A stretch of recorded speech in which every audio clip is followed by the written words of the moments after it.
Ever feel your energy vanish for no reason? Like your body's charging system just cuts out midday. It's not your mind, not your diet. Something deeper controls the switch. An organ you've never truly seen. Billions of tiny engines pulse inside you right now. Each one decides how alive you feel. Stress, junk food, blue light, and they choke those engines.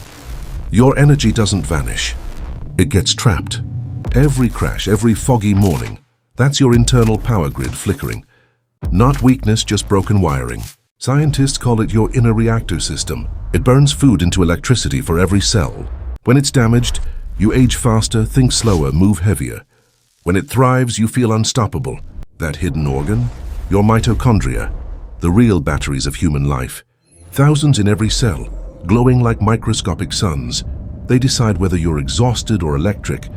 They crash from stress and sugar, not effort. You don't need more coffee. You need recovery. They recharge through breath, movement, and sleep. Simple, ancient signals that fuel modern life. Feed them clean light, real food, calm nights. Watch your body generate power again. Your energy never left you. It's just waiting for its batteries to wake.